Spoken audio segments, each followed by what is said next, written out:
Well, hey Firebrand, it is Tuesday, October 5th, and it is good to be sitting upright again after so many weeks of just languishing. But I just wanted to say a very quick thank you to our wonderful family at Firebrand for your prayers, your support, your meals, supporting each other and supporting others who've also been down with COVID. I'm not completely there yet, but I'm certainly feeling a whole bunch better, and largely due to just the outpouring of love and support from you guys. So thank you. We will be meeting again on Sunday, which will be great to see everyone again and worship together and just be in his presence and enjoy each other's company. And I wanted to talk a little bit about what's happening the week after next, which is coming up pretty quickly, October 15th, 16th, 17th.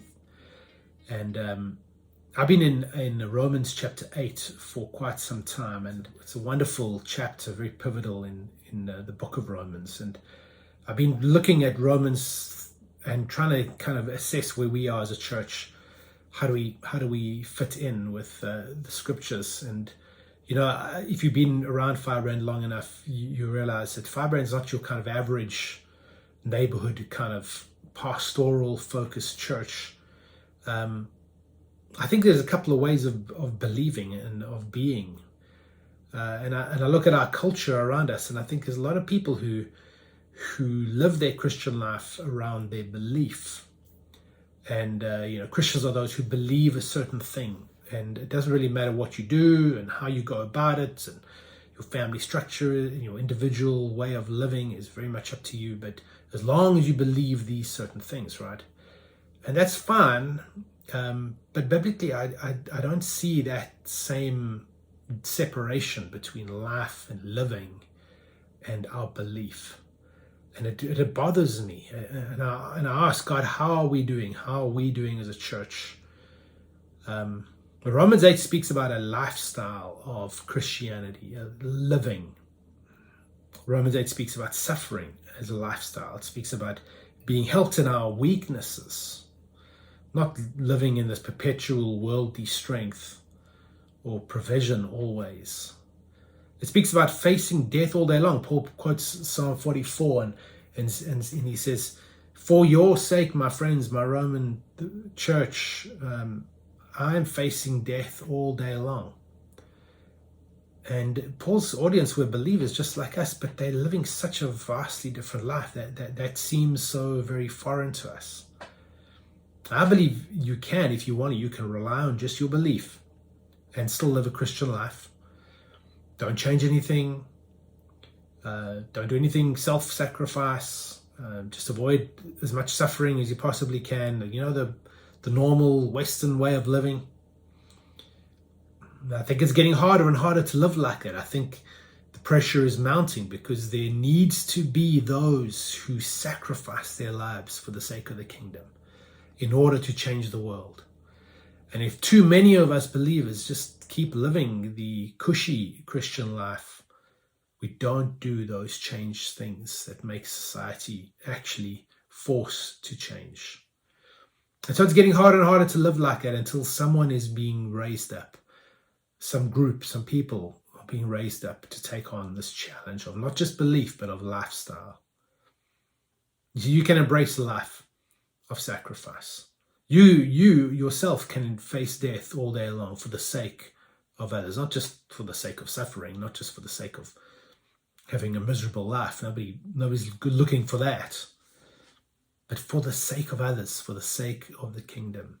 So Romans 8 has this wonderful, I think of it as an apostolic voice. There's this undercurrent that's calling the Christian out of the kind of languishing, Western, comfortable, safe-focused, fear-based lifestyle. It's calling them out.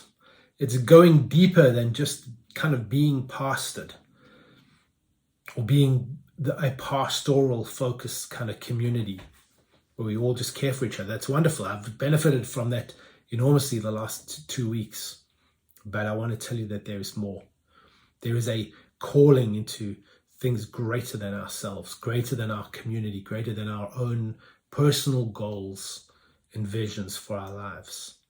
And I want to encourage you, my friends, that we, Firebrand, We need this voice in our church. We can't afford to just get caught up into Christian lifestyle maintenance for the rest of our lives. We're supposed to affect the world. We're supposed to advance into the world. And whenever that happens, it's going to cost. And so I read this in Romans 8:28.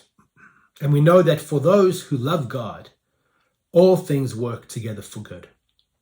For those who are called according to his purposes. You see, when I read that scripture, it kind of hits me between the eyes. The apostolic voice is speaking to me, and it says, God's not committed to my dreams. God gives me a lot of wonderful things, and he fulfills a lot of my dreams, but that's not where his commitment lies. He's committed to his purposes. And I want to ask you this question: are your dreams lining up with his purposes? Or do your dreams live in one world and your Christian belief live in another, and you're trying desperately all day long to bring these two things together? How about submitting the dreams and the plans and the self-determination and the self-will that you have for you and your family? How about submitting that to his purposes? It might surprise you what he calls you to do. It might surprise you what he asks and requires to affect this world correctly.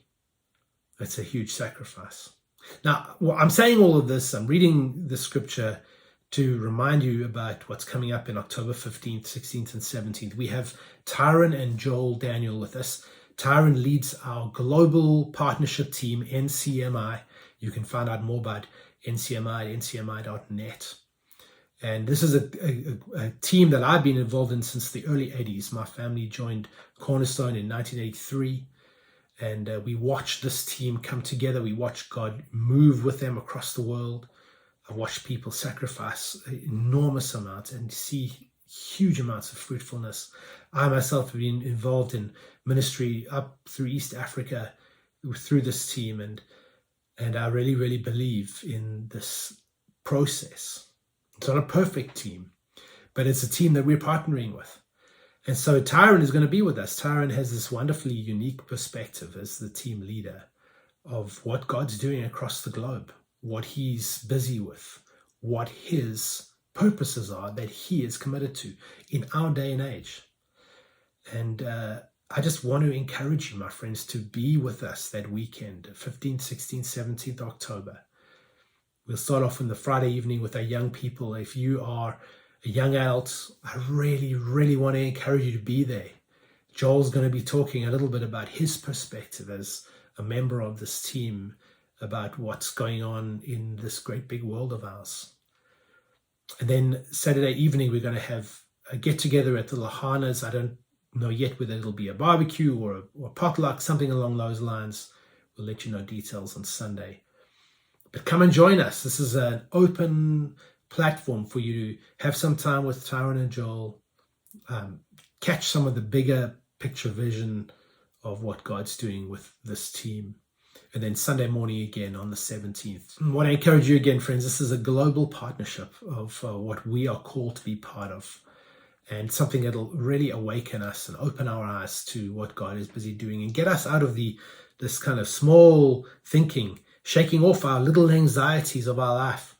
The slavery to fear. Paul speaks about that in Romans 8, the slavery to fear. Man, friends, look around. Just look around at the slavery to fear. We don't have to live like that. We don't have to live like that. It's an outpouring of joy. This apostolic voice gives this outpouring of joy.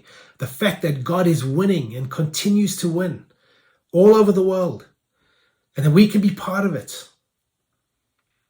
It gives our kids a reason to be more than conquerors. That's how the chapter ends. That we are more than conquerors. Yeah, I've been languishing the last couple of weeks, not feeling much like a conqueror at all. But the scripture says to me, if my heart is focused on who God is, on what I believe to be true, and my life is lived according to that belief, I am more than a conqueror. It doesn't matter what happens to me physically. It doesn't matter what I have to give up and sacrifice along the way. More than conqueror. I want to see our kids living in that life of more than conquerors. Don't you? Don't you want to see them come out of this terrible focus around just themselves and what's happening in their lives and their safety and their wishes and their wants and their desires? There's more. There's so much more. So I want to invite you to be there. Invite others to come and join us. Maybe those who are questioning about life in general, or maybe they want to know a little bit more about kingdom living. What does it actually look like?